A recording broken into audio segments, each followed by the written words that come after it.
Chapter 1. My girlfriend gave my design proposal to the new well-connected guy at the company just to curry favor with him, letting him take all the credit. She kept insisting she was doing it all to get on our new superior's good side, to get a promotion and a raise, all so I wouldn't have to work so hard. If he weren't the big boss's son, why would I be trying to please him? Don't you get that I'm doing all of this for you? I'm already working so hard. Can't you just be a little more understanding? If you make a scene, I'm breaking up with you, but what she didn't know was that her new superior wasn't just an imposter, he was a seasoned con artist. And the real son of the big boss? That was me. Her scheme was not only destined to fail, but she was also about to be scammed out of everything she had, ending up financially and personally ruined. In the company stairwell, my girlfriend, Victoria Hale, was whispering, insisting over and over that she was only doing this for my own good.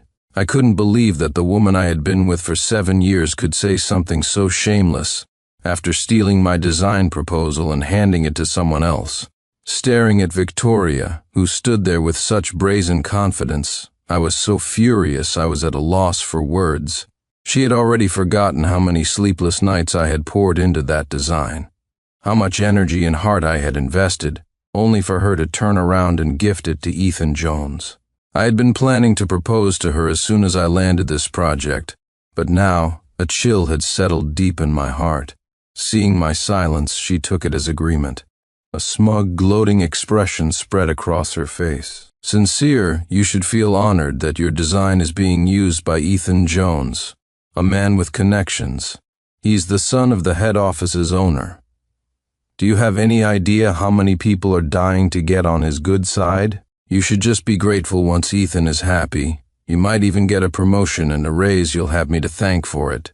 Then listening to Victoria chatter away, it felt like I was looking at a stranger. We had been together for 7 years, and I thought I knew her inside and out. After all, Victoria was always cheerful and kind, never doing anything shady for personal gain. That was one of the reasons I had chosen her as my partner for life. But now, she had stolen my work, sabotaging my interests to please someone else. My heart grew colder by the second. It seemed I had been completely wrong about her. In the end, our 7 years together meant less to Victoria than personal gain. Just then, Ethan Jones walked over, pretending he'd just stumbled upon us. Well, are you two hiding in the stairwell for a little romance? I hope I'm not interrupting. He said he was interrupting, but he showed no intention of leaving.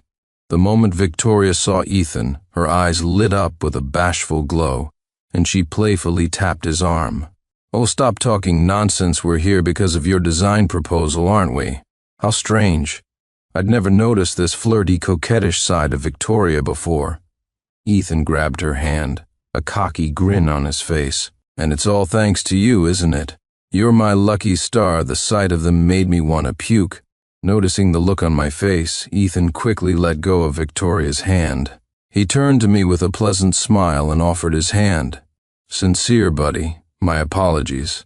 Vicky and I are just used to being this friendly with each other. Don't take it the wrong way. And really, thank you. Once the director picks my design, I'll definitely treat you to a great dinner when I didn't move. Victoria nudged me. What are you waiting for? He's offering you a handshake as a peace offering. I had no choice but to extend my hand. Ethan smiled and said, thanks, buddy. But his fingers squeezed hard, crushing my hand until it ached. Just as my brow furrowed, he gestured towards the office. Vicky, I think your director is looking for you. Victoria didn't question it and hurried off. The moment she was gone, Ethan's expression twisted into a sneer. You know, you should just quit and get out of here. The proposal you worked so hard on, Victoria just handed it to me on a silver platter. How can you even show your face around here anymore? You can't even protect your own work, let alone your girlfriend, a loser like you. It makes me sick just looking at you. I was speechless. This guy was getting more arrogant by the second. He even stepped closer, reaching out to pat my cheek condescendingly. Save it. Do you know who I am? You can't win against me here. Get lost, I scoffed, having no intention of stooping to this clown's level. As I was about to push him aside and leave, Ethan theatrically threw himself to the ground. Ouch, that hurt sincere, buddy. I was just trying to talk to you. Why did you hit me? Victoria, who had just returned, saw the whole thing. He's not there. Mr. Davies wasn't looking for me. Her eyes fell on Ethan, who was clutching his body on the floor. She rushed to help him up, her voice sharp with accusation as she turned on me. Ethan, are you okay? Sincere Blackwood, what did you do? How dare you hit him? Do you want to get fired? I laughed coldly to myself. His acting was atrocious. And Victoria, she was completely blind, falling for such a clumsy performance. Ethan continued his act, pretending to be gravely injured. Oh, Vicky, I'm fine. I'm sure Sincere didn't mean it. It's just, it really hurts, he whimpered, shooting a fearful glance in my direction. Seeing this, Victoria's fury towards me intensified. Sincere Blackwood, you just wait with that. She took Ethan's arm and stormed off. Watching them leave together, I let out a cold laugh, pulled out my phone, and called my dad. Hey, Dad, someone at the branch office is impersonating your son. Chapter 2. I told you to stop this experiencing life nonsense, my dad roared on the other end of the line. Look at the mess you're in now, you just wait. I'm coming over right now to back you up. I hung up the phone, a small smile playing on my lips. What Victoria didn't know was that I was the real son of the big boss. I wonder how she'll react when she finds out I'm the one with the real connections. Because I had hit Ethan, Victoria ignored me for the rest of the day. I knew it was her way of punishing me, but to me now it didn't matter anymore. I couldn't even remember the last time we had sat down and had a proper conversation. It was hard to believe Victoria used to be such a gentle person. When I first started working, I was a bundle of energy, so focused on my job that I'd often forget to eat. Victoria would prepare delicious meals for me every day. When I was sick with a cold, she would care for me day and night, exhausting herself to the point where she ended up hospitalized. We were once so in love, on the verge of getting married, and now we had come to this. The next day, as I was getting ready for work, Victoria had already rushed out the door. I knew she was eager to see Ethan. I figured by the time I got to the office, the two of them would be basking in the glow of their victory. I gave a cold laugh and slowly began to pack up my belongings from the apartment. Then I called my driver and had him move all my luggage out. Victoria and I met in college. I didn't tell her my real identity at first because I didn't want to put any pressure on her. Later, I fell in love with the easy atmosphere between us and didn't want our relationship to change because of my background. I had a grand plan.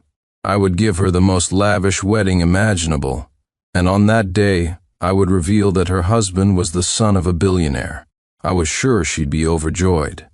But that wedding was never going to happen. When I arrived at the office, Ethan and Victoria were laughing and chatting together. Seeing me, Ethan walked over and patted my shoulder, seemingly friendly, but in reality he was digging his fingers in hard, as if venting his anger. Sincere, buddy, how are you?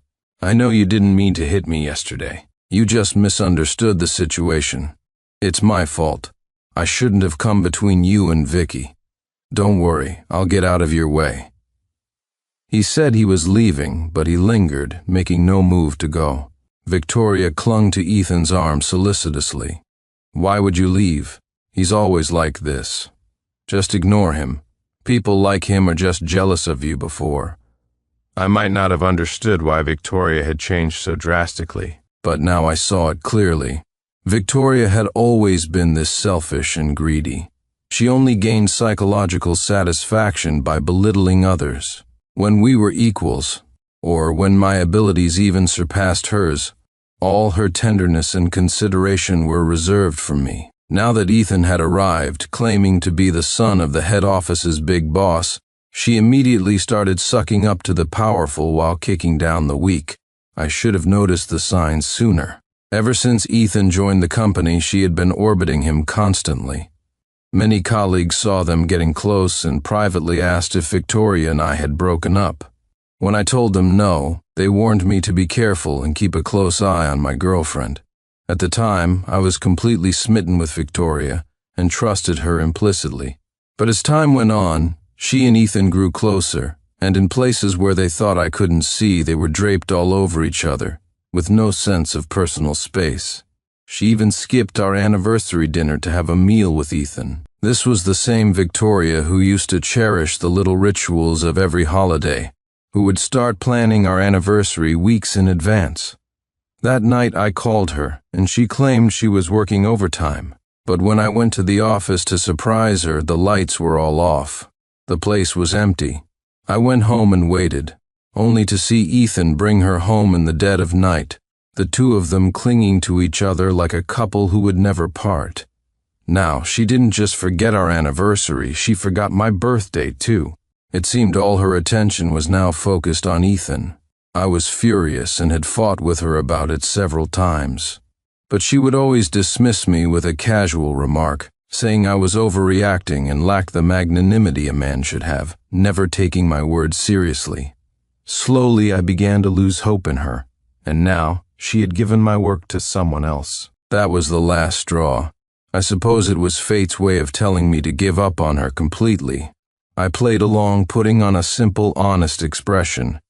You're right, I'm just an ordinary guy. Of course I can't compare to Ethan. Victoria's expression grew even more triumphant. She brazenly looped her arm through Ethan's. Let's go. The meeting is about to start. Behind them I let out a scornful laugh. They weren't even trying to hide it anymore. Victoria wasn't in our department, so she had to wait outside the conference room. But from the smug looks on both their faces, they clearly believed victory was in the bag. They had no idea that the higher they flew now, the harder they were about to fall. Once everyone was seated, our director, Mr. Davies, gave me a meaningful look before starting his speech. We have someone in our department who is exceptionally diligent and dedicated. Never slacking off, we've decided to give this person a promotion and a raise. Ethan puffed up with pride, nodding along, clearly assuming Mr. Davies was talking about him. I smiled faintly and said nothing. In the next second, Mr. Davies announced, and that person is Sincere Blackwood, Chapter 3. Ethan stood up instinctively and bowed. Thank you. Thank you for the company's recognition of my... He cut himself off as the words registered. What? The promotion and raise aren't for me? The colleagues all turned to stare at me, bewildered. Whispers started to ripple through the room. What's with this Sincere guy? Did he bribe the director? He must have.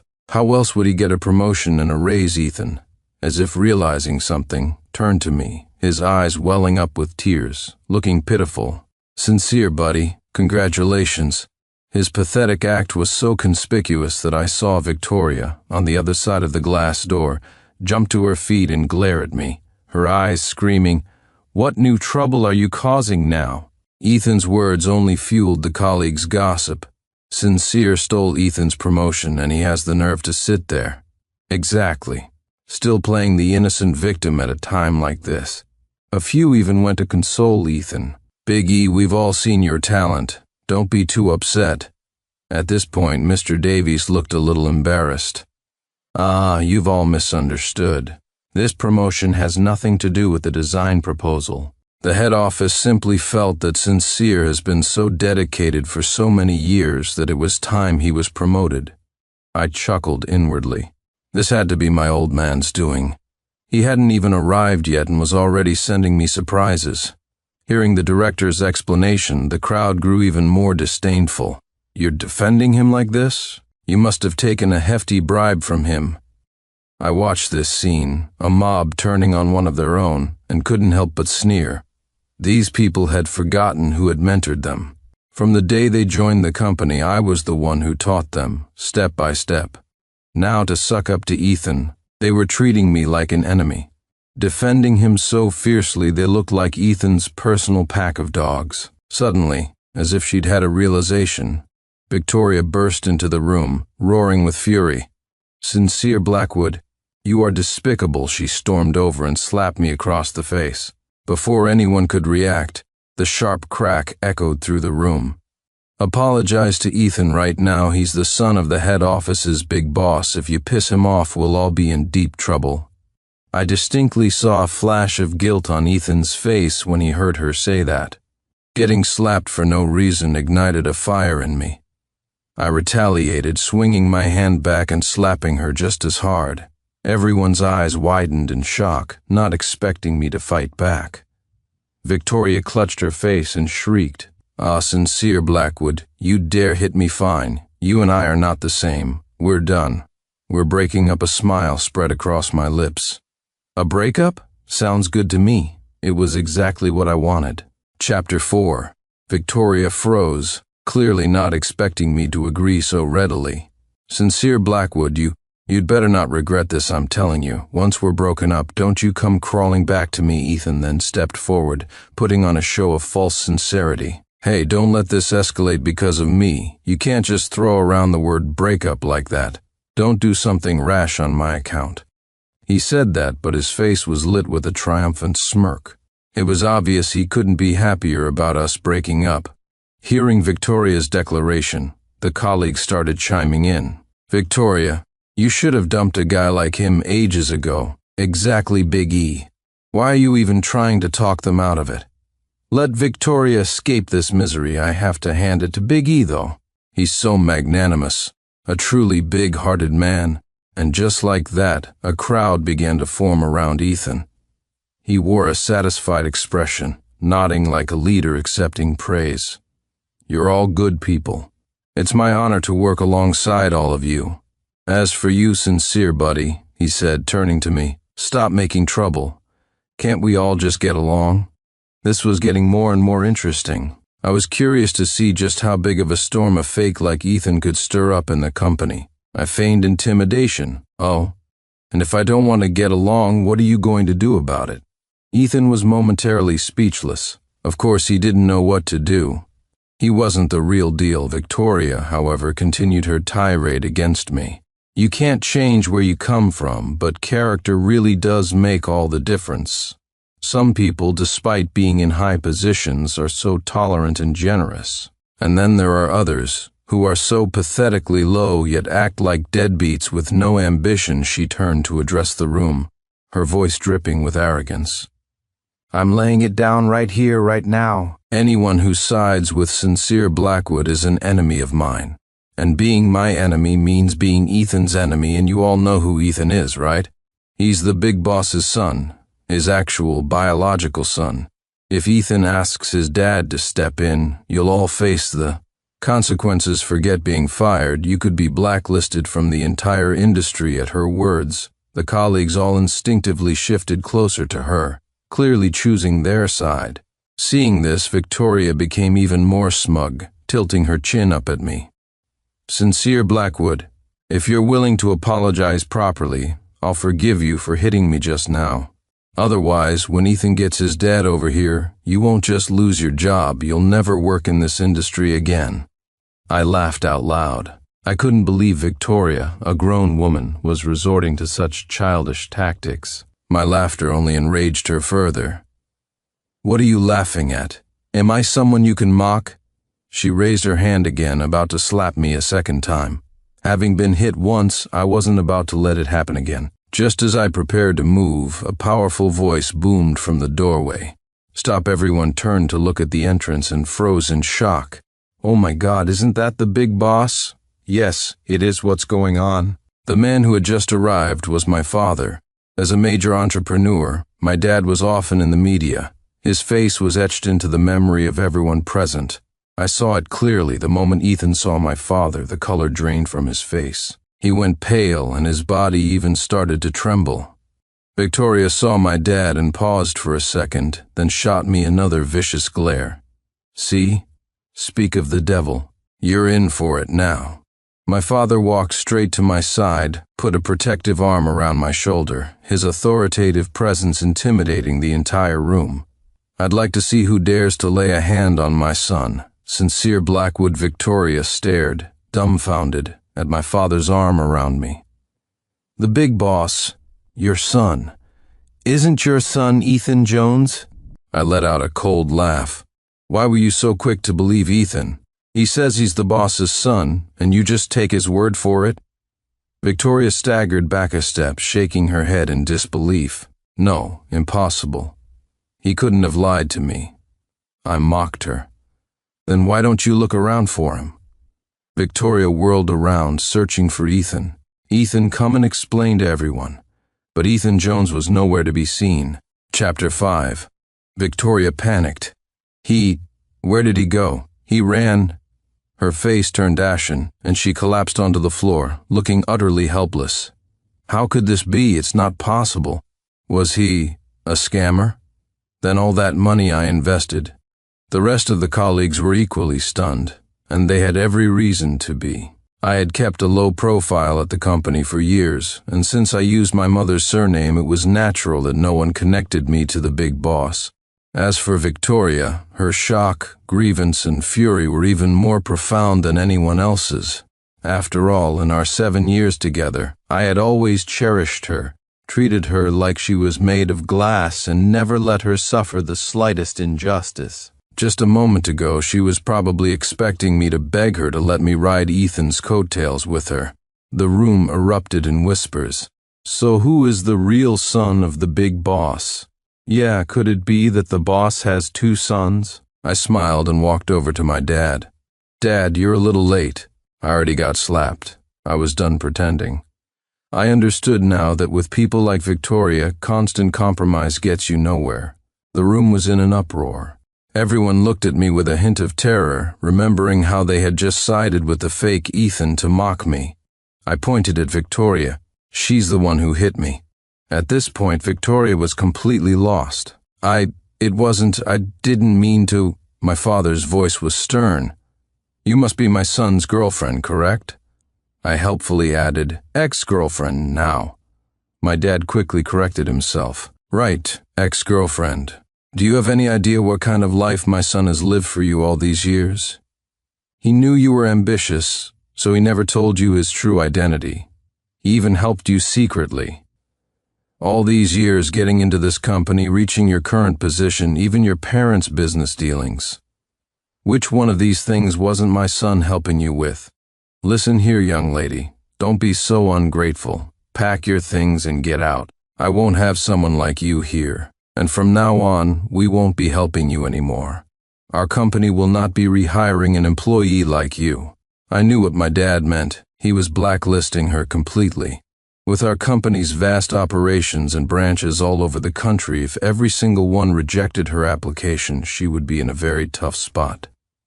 But what did that have to do with me? This was the path Victoria had chosen for herself. Under the silent gaze of everyone in the room, Victoria scurried away in disgrace. My father laid down some new rules at the branch office, gave the colleagues a light punishment as a warning, and then left with great fanfare. After that, my treatment at the branch office improved by more than just a little. The same colleagues who had once ridiculed me now fawned over me just as they had with Ethan, perhaps even more so. But I wasn't moved. I knew they were just a bunch of fair-weather friends, ready to switch sides the moment the wind changed. I certainly didn't expect to run into Victoria and Ethan when I went to repossess the house I had bought for her. I had purchased the property, but at the time I was so in love with Victoria and so susceptible to her sweet talk that I put only her name on the deed. What she didn't know was that having your name on the title doesn't mean much. What matters is who paid for it. Now that we were broken up, I was naturally taking back the house I had bought her. I had already messaged Victoria, telling her I was coming to get the house back, but she never replied, so I decided to show up in person. I found Ethan clutching Victoria's hand, putting on a pitiful act to win her sympathy. Vicky, I'm sorry. I did lie to you about my identity, but those investments are solid. I swear I definitely didn't scam you on that. Victoria looked at him suspiciously. Are you serious? You're not lying to me? Ethan swore up and down. Of course it's true. Didn't you see the extra money in your account? The money is real. His words seemed to restore her confidence. Okay, I'll trust you one more time, but you can't lie to me again. I couldn't believe it. Ethan just spouted a few lines, and she swallowed them whole. If she wasn't the one getting scammed, who would be? Ethan immediately got to work, convincing her to invest in several more projects. I remembered Victoria mentioning she had already invested with Ethan. Now she was putting in more. Where was she getting the money? The truth is, Victoria was rather vain. She cared deeply about her image and liked to project the persona of a sophisticated urban professional, always wearing expensive clothes and carrying luxury bags to work. A large portion of my salary went to her. After meeting Ethan, she went into overdrive trying to get his attention, flaunting her wealth to make him notice her. Perhaps it was because she pretended to be so rich that Ethan chose her as his mark. She had spent a considerable amount of money on him just to get close. Could it be the house? That had to be it. I immediately sent a message to have someone look into it. I didn't expect Victoria to turn and see me, her face contorted with malice. Sincere Blackwood, what are you doing here? So what if you're the boss's son? Does having a little money make you so great?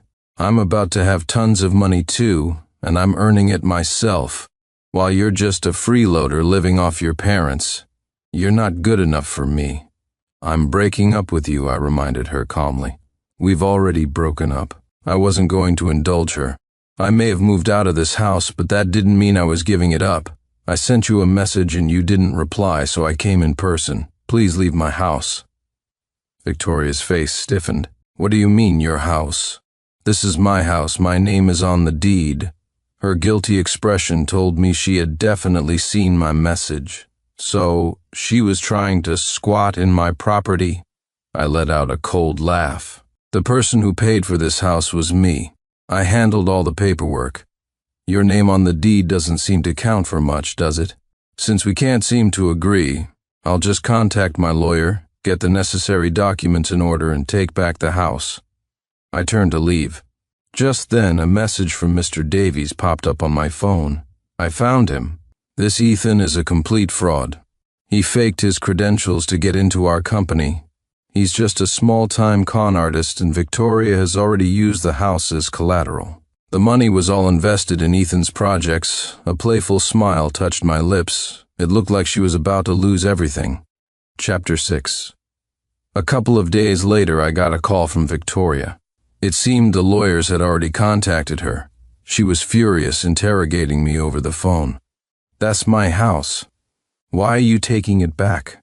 I found her ridiculous. If it was really your house, would I be able to take it back? Victoria threw a tantrum, her shrieking voice nearly piercing my eardrum. I don't care if you still care about me, I don't, I cut her off. Victoria seemed stunned by my blunt reply. She floundered for a moment, then swallowed her pride, speaking as if she were doing me a great favor. Are you upset because Ethan and I are making big money and didn't include you? How about this? We'll cut you in on our investments. Then you can give the house back, right?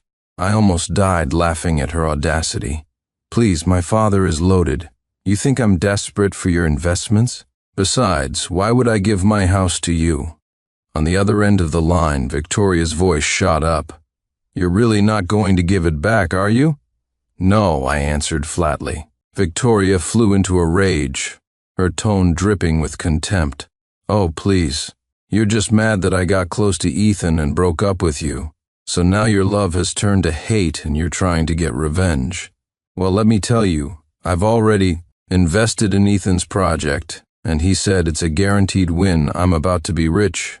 And you think you can do whatever you want just because your dad has a few stinking dollars? Are you the scum of the earth? A deadbeat like you is just polluting the planet by being alive. Her words had no emotional effect on me whatsoever. Wow, you're so impressive. I hung up before she could say another word. She was willingly jumping into a fire pit, thinking she'd stumbled upon a golden opportunity. Mr. Davies had told me that this Ethan was a repeat offender.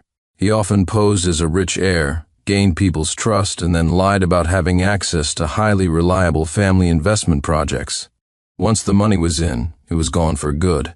Victoria was truly a fool. She knew Ethan's identity was fake, yet she still chose to believe him.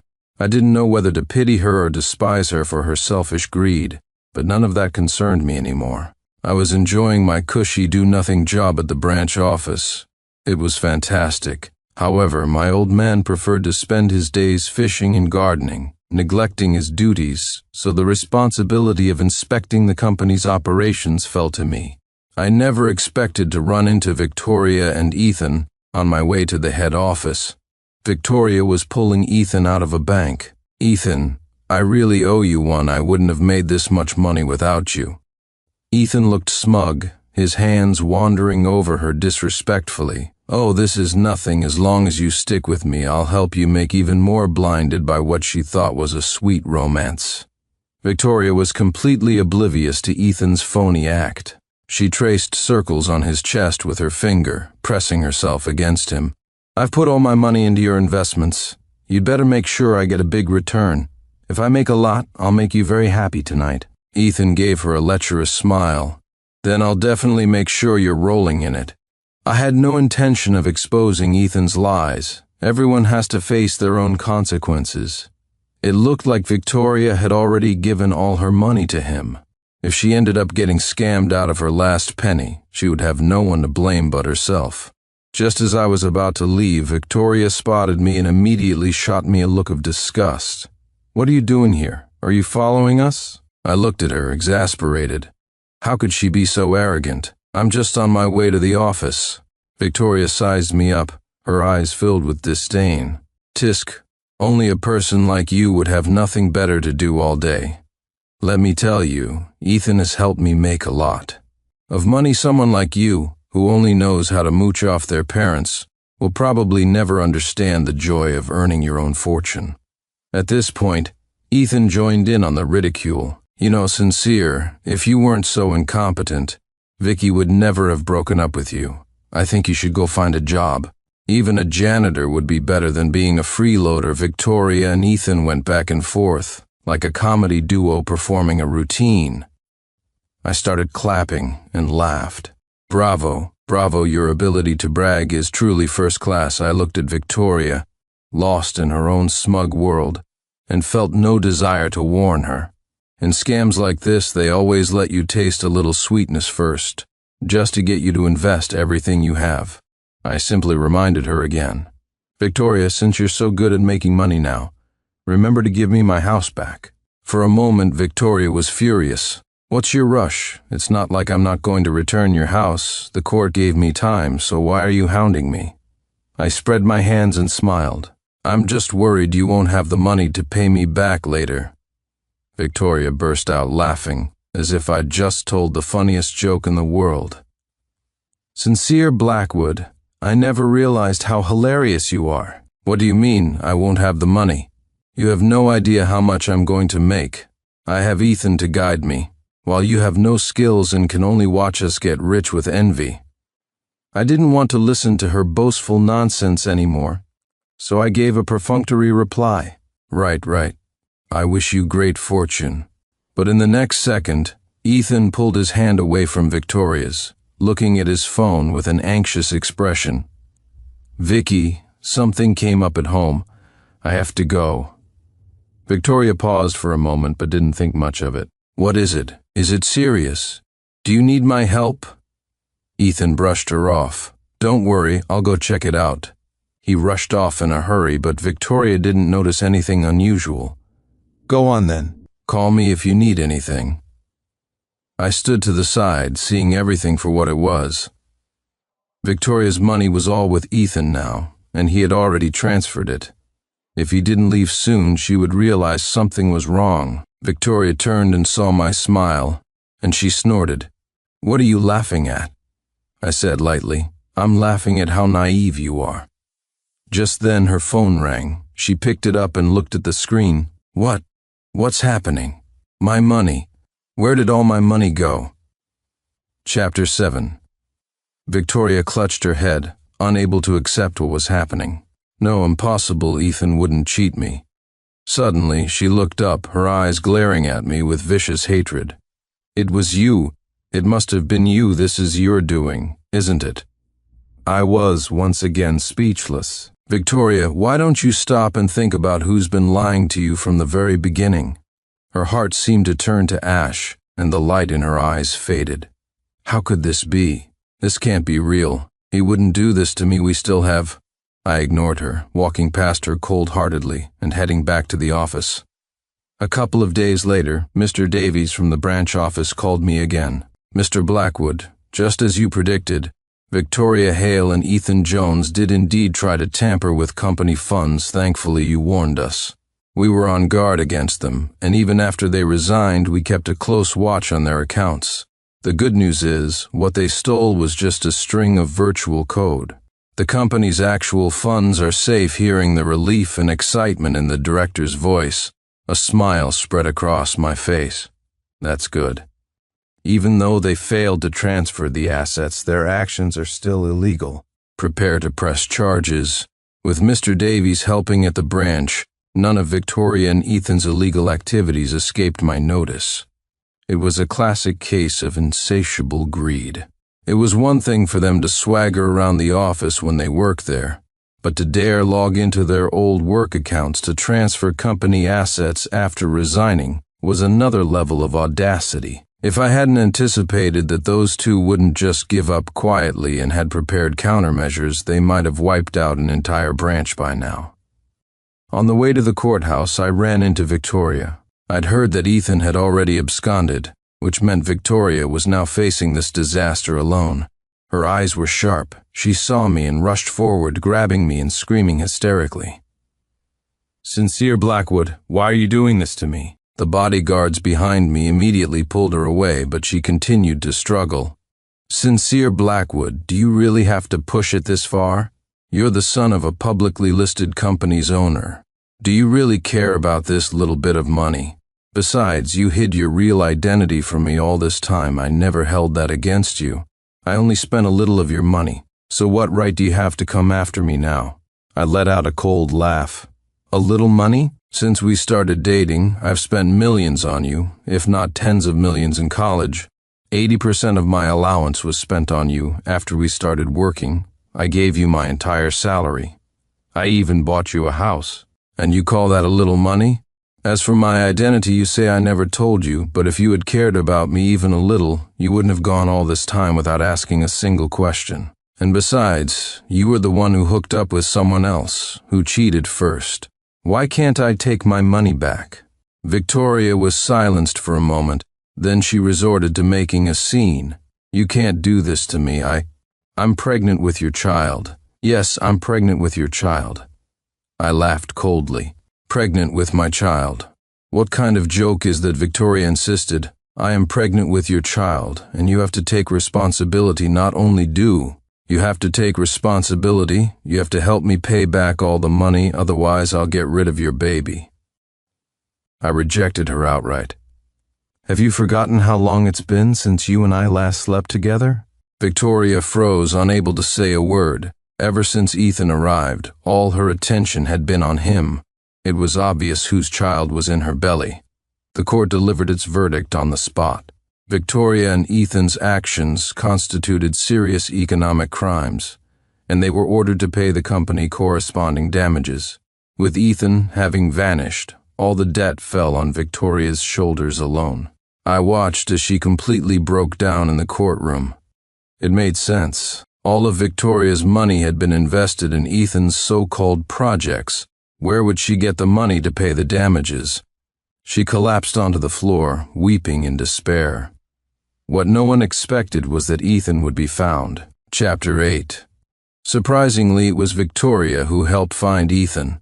I was a bit stunned. It seemed Victoria really didn't want to be stuck with all that debt by herself. What was even more unexpected was that she brought Ethan with her to beg for my forgiveness.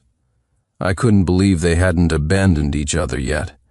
I guess birds of a feather really do flock together. Victoria was sobbing her heart out at the gate of my villa, while Ethan held up a phone, live streaming the entire scene to his online audience. I knew at a glance what they were up to. This was a smear campaign. I walked to the gate and could hear Victoria's pitiful voice.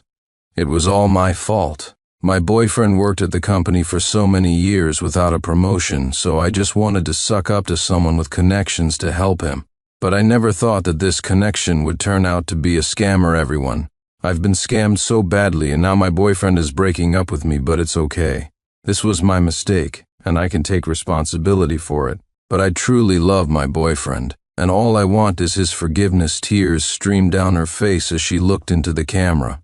"I just hope my boyfriend can forgive me, that he can understand how I feel about him." At that moment, Victoria looked up, pretending to have just noticed me. "Sincere, you're finally willing to see me. I'm sorry, I'm so sorry. I shouldn't have listened to him and let things get to this point. It's okay if you don't forgive me. I'll keep begging for your forgiveness until you..." Chapter 1. On the eve of the annual firm gala, my wife, Victoria, promised me a surprise befitting a star attorney. But the next day, in front of everyone, she quintupled the bonus for the new marketing manager. For me, her husband and the firm's top litigator, she had only a curt, "Keep up the good work next year." When I questioned her about it later, Victoria was dismissive. "You've won some impressive cases, Sincere, but without Connor's marketing, you'd never have become our star. Besides," she added, "we're a team. What's mine is yours. Why get worked up over a little bonus?" Everyone at the gala was watching, waiting for a scene, but I didn't make one. I remained silent until the event ended. The next morning, I placed my resignation letter on her desk. "You can add my salary to Connor's. Consider it a wedding gift for the two of you." Victoria exploded, calling me petty and swearing I'd be unemployed and unemployable. But she'd forgotten one thing. A seasoned attorney with my track record would have top-tier law firms lining up to hire him. "I'm done talking about this." Victoria tossed her Hermes bag onto the sofa, her face a mask of cold refusal. I rubbed my temples, feeling an immense wave of fatigue. We had been arguing ever since we got home from the firm's gala. I couldn't understand why she'd publicly diminish my contributions while lavishing praise on Connor, a newcomer who'd been with the firm for barely a year. To her, I was just being petty, unable to let Connor have his moment. The argument reached a stalemate, the air in our downtown Chicago condo growing frigid. Just then her phone buzzed with a notification. She glanced at it, her expression turning to one of annoyance. "There's an urgent matter at the firm. A client dinner I have to attend. Sincere, I don't want to fight about this. Get your head on straight, and don't forget to email me the case analysis for tomorrow's meeting." She paused at the door, delivering a final blow. "If you're going to be this petty, I don't know what to do with you. After 5 years of marriage, to think you only care about money, you disappoint me. I'm the petty one?" I felt a profound sense of helplessness. Victoria always deflected, never addressing the root of the problem. Whenever I brought up Connor, she'd plead busyness. Her favorite refrain was that as a married couple, we shouldn't sweat the small stuff. The next few minutes passed in silence. Victoria, complaining about her long day, took a shower before changing in the bedroom. We were in a full-blown Cold War. But this wasn't sustainable. Someone had to break the ice. Vic. After a moment's hesitation, I decided to make the first move. As I approached the bedroom, I saw something strange. Victoria was furtively tucking a small dark bundle into the waistband of her suit trousers. As I got a closer look, my heart stopped. It was a pair of black silk stockings. The name on my lips got stuck in my throat. My mind went blank. Then a cold dread washed over me. I thought about how much she had changed over the past 6 months. Always a work thing to attend. Constant business trips. Her growing impatience with me. It had been months since we'd been intimate. In that instant, I knew. She was cheating on me. My first impulse was to confront her, to stop her from leaving. But I held back. Suppressing the inferno of rage in my chest, I realized this was my out. Our marriage had been a hollow shell for a long time. This was the catalyst I needed to end it. I quietly backed out of the bedroom and sat on the living room sofa, waiting. A few minutes later, Victoria emerged, a flicker of nervousness in her eyes. "Sincere, did you just call my name?" I looked up, affecting a perfect expression of confusion. "No." Seeing nothing amiss, she visibly relaxed, her cold mask slipping back into place. "I have to go back to the office. We'll talk about the bonus when I get back." I might not be home tonight." Without waiting for my reply, she rushed out the door. I waited a few minutes, timing it for when her car would be leaving the building's garage. Then I threw on a jacket, went downstairs, and hailed a cab to follow her. Victoria wasn't heading toward the law firm, not even close. Chapter 2. A bitter laugh escaped my lips as I watched her Mercedes pull up to the Elysian, a luxury hotel on the magnificent Mile. I couldn't follow her inside, but I could get into her car. I used my spare key to unlock it and immediately accessed the dashcam footage. It didn't take long to find what I was looking for, a call she made right after leaving our building. Her voice was syrupy sweet. "Hey baby, are you there yet? I'm just pulling up." It's Sincere again. I don't know what's gotten into him these last few months, always trying to pick a fight. I frowned, but her next words twisted the knife. He forgets who put him on the map, and now he has the audacity to argue with me over a bonus. The nerve, I'm so mad. I need a kiss from my baby to make it better. A surge of hot anger rushed through me. The man on the other end was Connor. No wonder he was the star of the year, his bonus multiplied. He was clearly putting in overtime after hours. "Victoria, how could you do this to me?" Connor's arrival at the firm 6 months ago had been strange from the start. He was parachuted into a senior role despite being only a few years out of law school. His performance was average, yet Victoria consistently handed him the best resources, causing grumbling among the other associates. With those resources, he'd climbed to marketing manager in just half a year. That's when my suspicions began. Victoria's concern for him extended to his personal life, a level of attention she never gave anyone else. At client dinners and functions, I was rarely seated next to my own wife, but Connor was always by her side.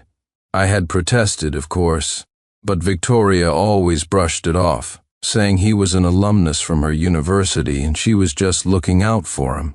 Now I understood. Every business trip I wasn't invited on, every late-night client meeting for the past 6 months, she was with Connor. I drove home in a daze. Slumped on the sofa, I buried my face in my hands. Suspecting is one thing, knowing is another. I had truly loved Victoria. Seeing the proof with my own eyes and hearing it with my own ears still felt like a punch to the gut. The local news was on, reporting on a man who had killed someone in an act of revenge for his mother. I paid it no mind, eventually drifting into a fitful sleep on the sofa. My dreams were a chaotic montage of my past with Victoria. We met as young professionals, right after law school. I was immediately drawn to her sharp, decisive nature. After we started dating, she opened a law firm for me. A grand gesture of faith. Overwhelmed with gratitude, I poured my soul into the firm, working relentlessly. 6 years I gave it my all. Later, I proposed. Both our families were thrilled. I never imagined that now, with the firm a resounding success, she would cheat on me before we even hit the 7-year itch. The night of restless dreams made me late for work the next day. Victoria showed no mercy. She publicly berated me in front of all the senior partners at the morning meeting. "Sincere Vance, what is wrong with you? I say a few words to you last night and you show up late today? Let me be clear. Your perfect attendance bonus for the month is gone. You need to do some serious self-reflection." Under the pitying and indifferent gazes of my colleagues, I simply nodded, saying nothing. My quiet compliance seemed to enrage her further. After everyone else had left the conference room, she plopped down in her executive chair, arms crossed, and spoke to me with chilling indifference. "Sincere, I'm warning you. Don't bring your domestic drama into this office. Do you think being my husband gives you the right to disrespect me in front of our employees?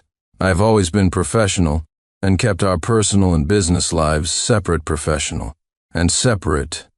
I chewed on those words, a bitter, ironic smile playing on my lips. Professional with me, but sweet and cooing to Connor in her car last night. My silence was a rejection of her authority, and it made her furious. She shot up from her chair and slammed her hand on the table. "Sincere, what is your problem?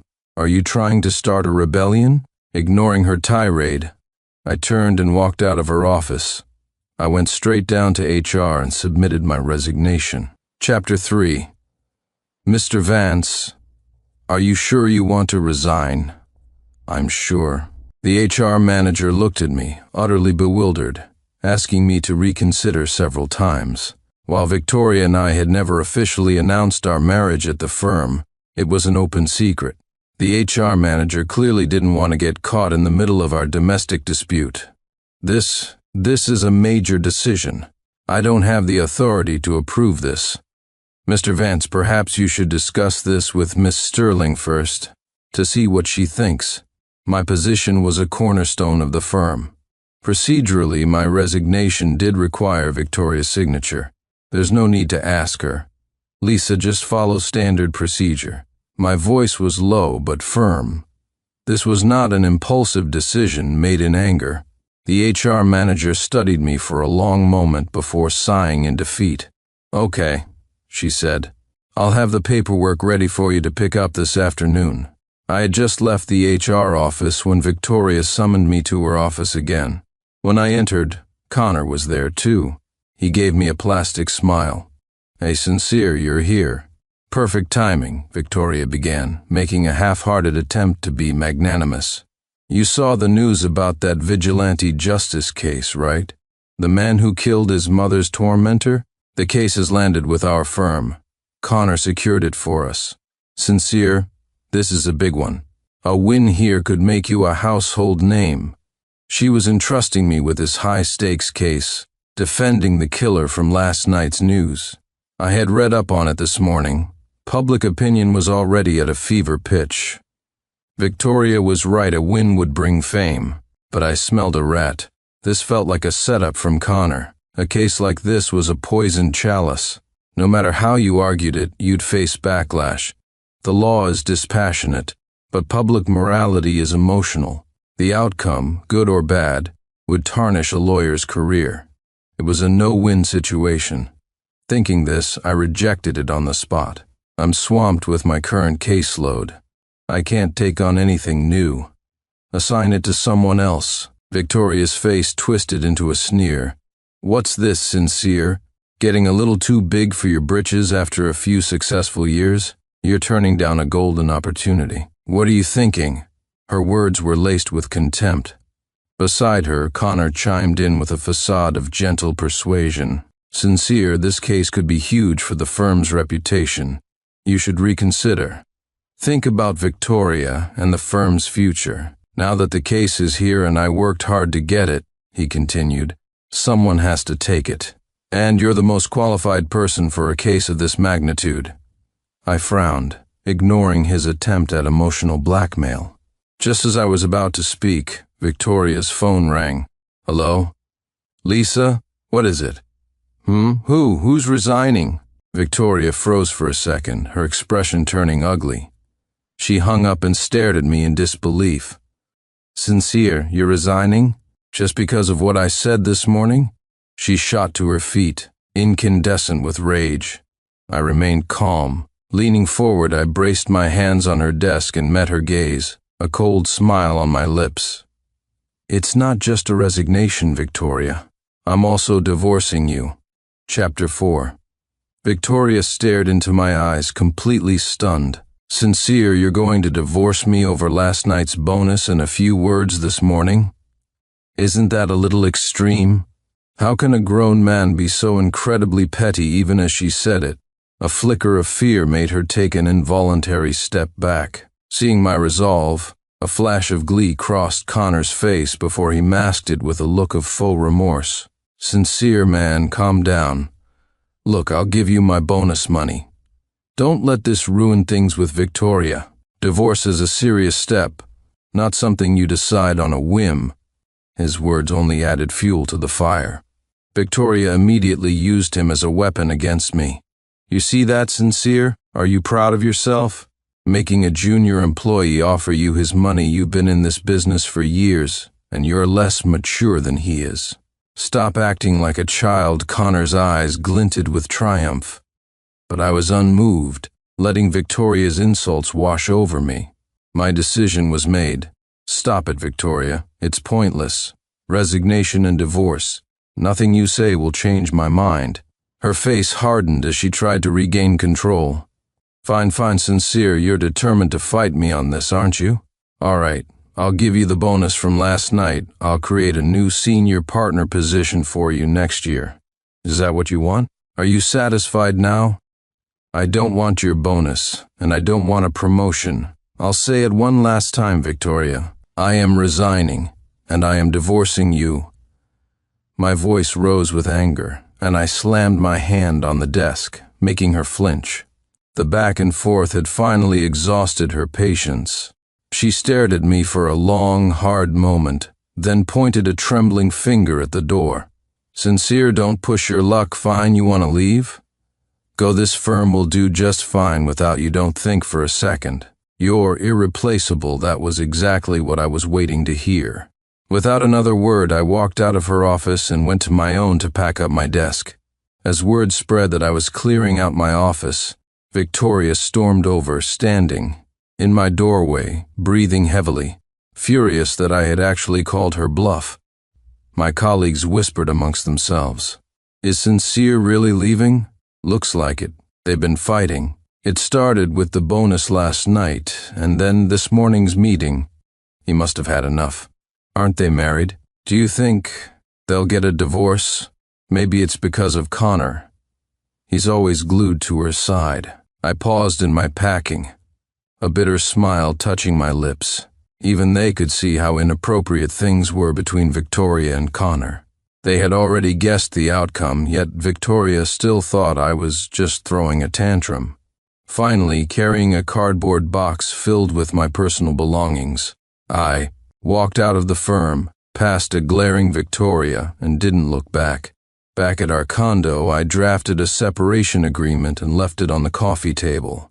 I had already packed my bags. In our 6 years together, I had never wronged Victoria. After she had shattered my heart last night, I felt nothing but a cold emptiness. Suitcase in hand, I took one last look at the home we had shared and closed the door behind me with a decisive click. With nowhere else to go, I went to my best friend Ryan's place. The man of the hour I was waiting for. You get in here, we're drinking tonight. His family welcomed me with open arms. When Ryan heard what had happened, his concern for me and his fury at Victoria only reinforced my belief that leaving her was the right decision. But Victoria wasn't going to let me go that easily. Later that evening, she called, her voice sharp with accusation. Sincere, what is the meaning of these divorce papers on the coffee table? Chapter 5, exactly what they look like. My voice was cold. There was nothing more to say. Victoria, however, was indignant. Sincere, have I spoiled you too much over the years? First you resign, and now you serve me with divorce papers? What is this little tantrum all about? Before I could respond, she launched into a tirade. Search your conscience. Haven't I been good to you? Your clothes, your car, your home. Have I ever deprived you of anything? And now you're leaving me over a little money. It's absurd, do you think? You can threaten me just because you've had a few successful years?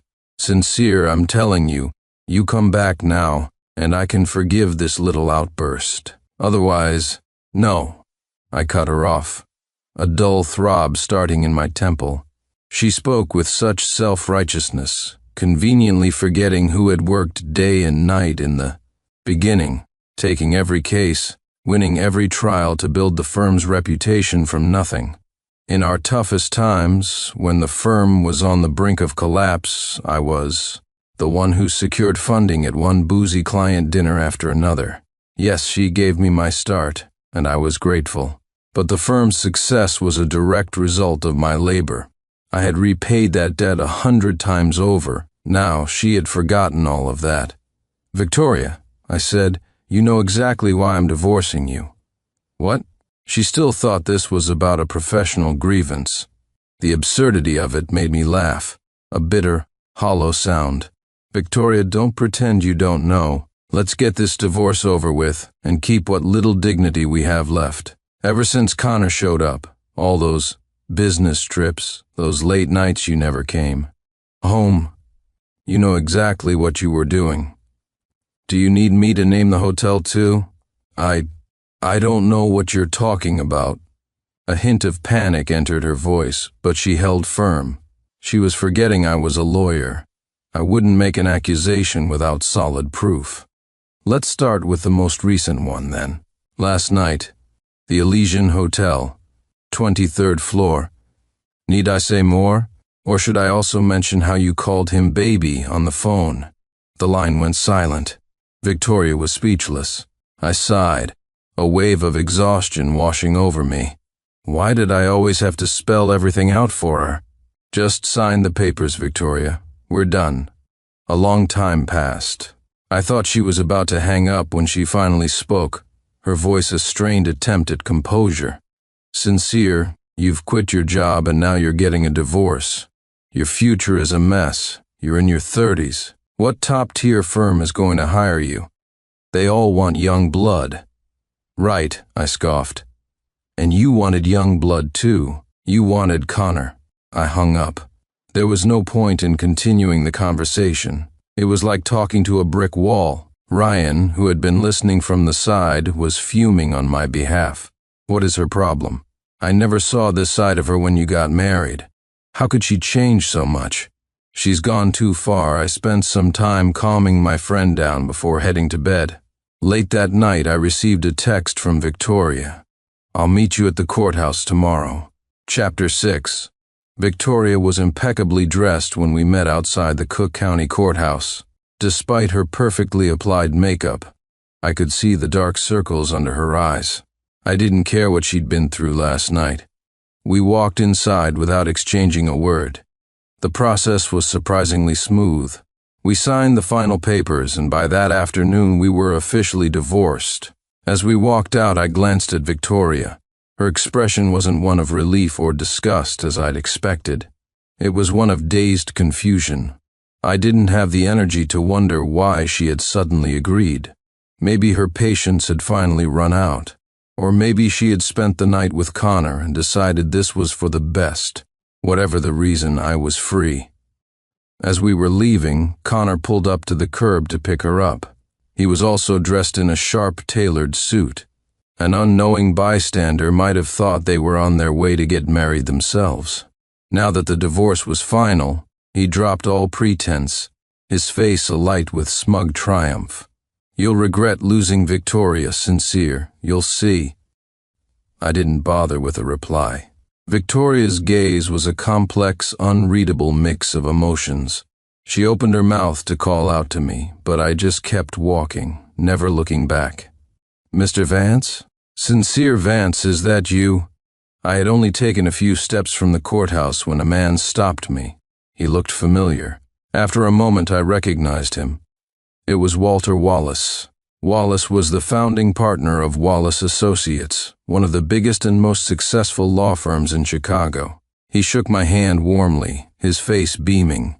I knew it was you, Mr. Vance. Mr. Wallace. I was a little confused, but returned his handshake politely. After a few pleasantries, he invited me to a nearby upscale restaurant. I know this is a bit sudden, Wallace said, pouring me a glass of scotch, but I only recently heard you'd left your firm. I had to track you down immediately. He was a direct man, and I appreciated that. Mr. Wallace, you're looking for... I took the glass, already guessing his intentions. We clinked glasses and I smiled. Mr. Wallace, let's not beat around the bush. You didn't invite me here just for a drink, did you? Wallace let out a booming laugh. You're right. No more games. He had heard about my resignation and divorce and wanted to recruit me. He also didn't mince words, scoffing at Victoria for not recognizing the asset she had. I just smiled wryly. Victoria wasn't a lawyer. She had only opened a firm for my sake. I was grateful for the opportunity, but I had more than repaid her over the years.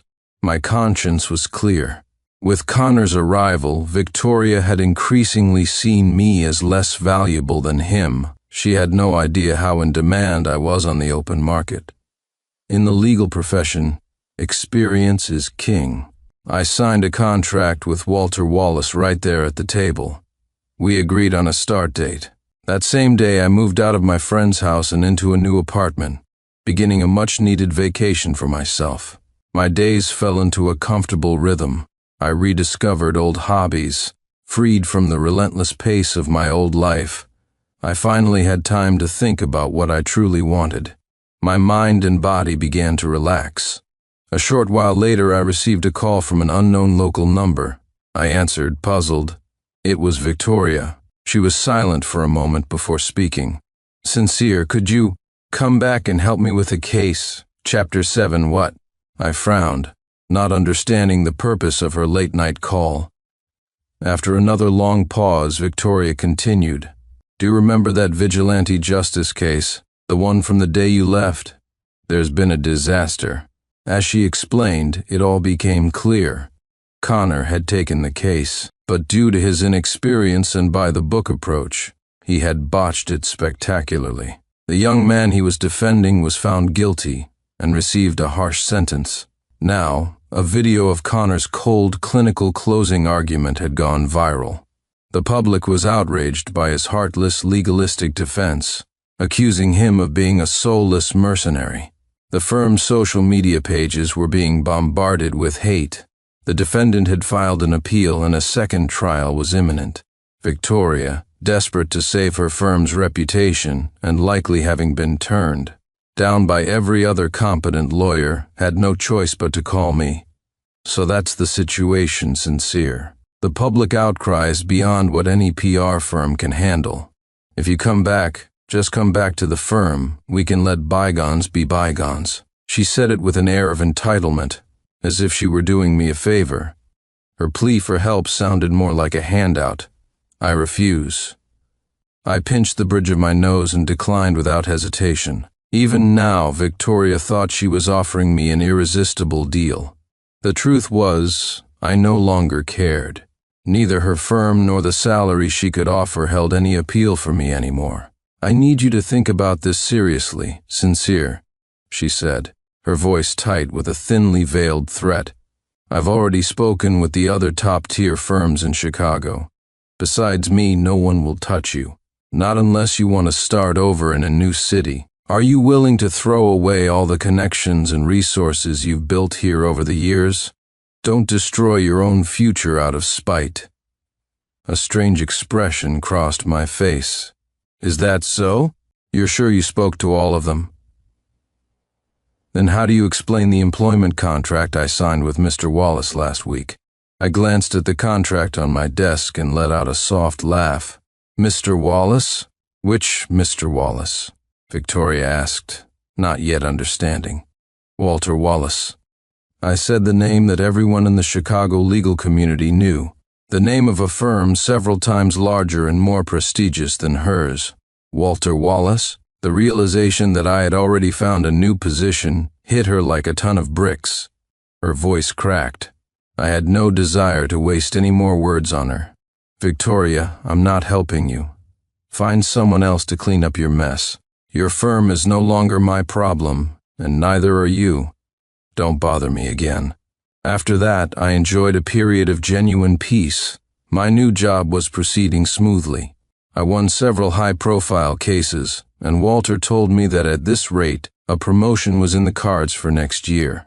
My life had finally found its calm, until the day I arrived at my new office to finalize my onboarding. Paperwork and found Victoria standing in Walter Wallace's office. Chapter 8. Walter. "This is completely unfair. We all agreed at the Bar Association. Dinner. No one was supposed to touch Sincere Vance's resume. We had a gentleman's agreement to blackball him, and you went behind our backs." Victoria had her hands planted on Walter's desk, her voice shrill with accusation. Walter looked at her, took a slow sip of his tea, and chuckled. "Oh, come on, Victoria. You can't take everything said over drinks so seriously. A good man is hard to find, and everyone knows what Sincere is capable of. The moment he was a free agent, half the firms in the city wanted him. I was just the quickest." Victoria took a deep breath, trying to rein in her anger. "But you were the only one who actually made a move at this." Walter's friendly demeanor soured. He was clearly growing tired of this upstart's audacity. And what you did was any better? If you ask me, it was petty and small-minded. The rest of us gave you face because your firm has been doing well. But trying to ruin a man's career over a personal issue? Victoria, it's frankly embarrassing. The color drained from Victoria's face as his words hit their mark. Just then, Walter spotted me at the door, and his expression brightened instantly. Sincere, you're here. Come in, have a seat. Victoria, I have to say, Sincere is a great guy. How did you let things get so bad? Victoria turned and saw me, her eyes widening in panic. She rushed to explain herself. Sincere, when did you get here? Did you hear all that? I can explain. I didn't mean it like that. I just wanted you to come back to the firm, and I wasn't thinking. It was just talk over drinks. I looked at her and let out a cold, cynical laugh. The partners of these firms were sharks. They knew exactly what she meant, joke or not. They had, in fact, honored her request by not actively recruiting me. But whether that was out of loyalty to her or simply waiting for me to make the first move, I'd never know. What I couldn't understand was why she was so desperate to have me back now, when she had treated me with such contempt before. The question slipped out. Why? Victoria hesitated before answering. Because, after you left, the other attorneys became difficult to manage. There's no one to keep things in line. The firm's revenue is plummeting, and now this case. Sincere, I need you. The firm needs you. So that's it, I said, a humorless smile spreading across my face. You need me, so you want me back. Seeing my expression, she quickly tried to backtrack. And I miss you too. Connor was just a distraction, a tool. I really know I was wrong. Whatever I did to you, I can make it up. Sincere, name your price. Anything. To have it come to this, it was laughable. The senior attorneys at her firm were all people I had personally recruited and trained. Of course they wouldn't respect Connor, a mediocre lawyer who had leapfrogged them all. They were Ivy League graduates. They would never follow his lead. Sincere, can't you stop being so stubborn? No matter what she said, no matter how she pleaded, my answer was the same. Save it for Connor. Stop bothering me. I stood up to leave. Walter had conveniently found an excuse to step out moments earlier. As I turned to go, Victoria's composure finally broke. Her eyes reddened, and her voice choked with tears. Sincere, we had 6 years together, a 5-year marriage. Don't you love me any? No. I cut her off before she could finish. A tear rolled down her cheek. She covered her face with her hands and fled the office. That same day, I got a call from Connor. Chapter 9. Sincere, you're divorced. Why are you still messing with Victoria's head? You just love being the ghost at the feast, don't you? Connor's voice roared through the phone, a rapid-fire barrage of accusations. Have you no shame? A grown man playing hard to get. What kind of pathetic game is this? Who the hell do you think you are? I held the phone away from my ear, the sound deafening and grating. Connor, stop it. He was in the middle of his tirade when Victoria's voice cut him off. I heard the phone clatter to the floor, followed by the sounds of a heated argument. What did I say that was wrong, Victoria?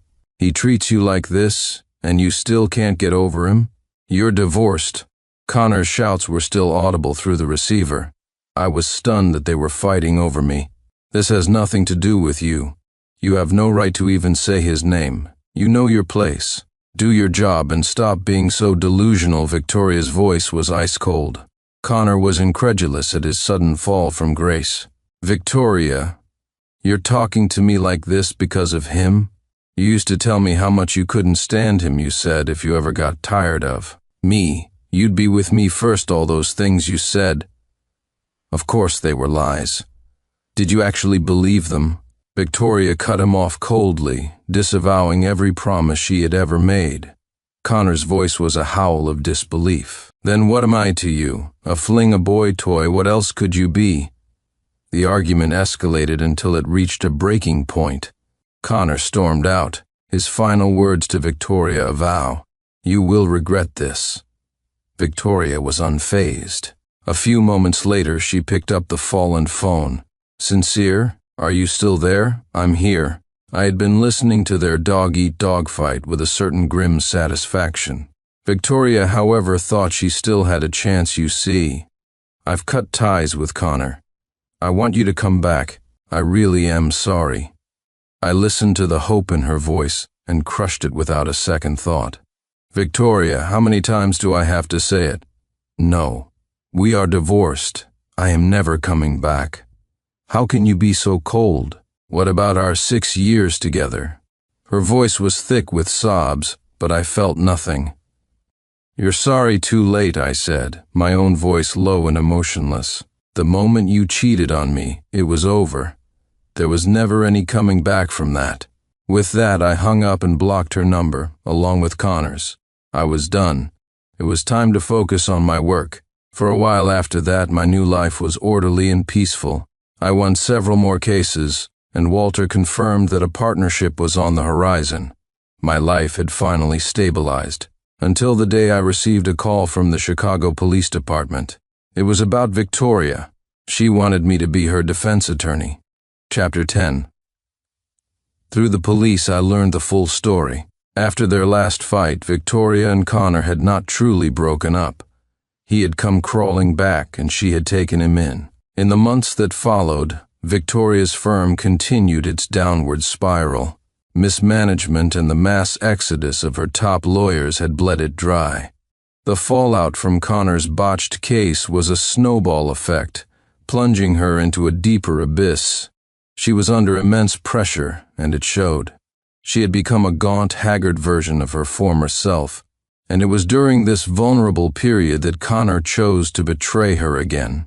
He had been secretly embezzling the firm's remaining assets, planning to run. But Victoria caught him in the act. Seeing that he too was abandoning her for money, something inside her snapped. A violent argument erupted. In a fit of rage, Victoria grabbed a pair of scissors from a nearby desk and plunged them into Connor's chest. It all happened so fast. By the time terrified employees were screaming and calling 911, Connor was bleeding out on the floor. He was pronounced dead at the hospital. Victoria was arrested. It was only when Connor's wife filed a wrongful death suit that Victoria discovered the man she had thrown her life away for was married. The regret, coupled with a desperate need for the best, made her think of me. "Sincere, for the sake of what we used to have, please. Just help me. You just have to argue it was self-defense, or that I was pushed too far, that it wasn't premeditated. Murder in the courtroom." I looked at the hopeful expression on Victoria's face as she repeated the words she'd told me before the trial began. I avoided her gaze and went back to reviewing my notes. Throughout the trial, I remained emotionally detached but professionally diligent, doing my best to argue for a reduced charge. My presence gave her false hope. She tried to speak to me several times during recesses, but my cold, professional demeanor shut her down. I was only there to uphold my own principles. I couldn't simply abandon her to her fate, but I couldn't twist the truth for her either. Ultimately, the security camera footage was damning. The prosecution successfully argued for murder, proving her intent. I lost the case. What awaited Victoria was a long and brutal prison sentence. It was only then, as the verdict was read, that the full reality crashed down on her. In front of the entire court, she began to repent. She was skeletal, her hair a mess, a shadow of the powerful woman she once was. As I turned to leave, she cried out, "Sincere, where are you going? Don't go, please, don't leave me. I was wrong. I'm so sorry. I truly know I was wrong now. I beg you, don't go. I'll never do it again," she screamed, trying to run after me. But the bailiffs quickly restrained her. She struggled violently, crying out in pain as they were forced to use more aggressive measures. She couldn't reach me. I didn't need her apology. I walked forward without looking back. I still had work to finish. The plants at home needed watering. This was just another case, now closed. It was time to forget the past and start my new life.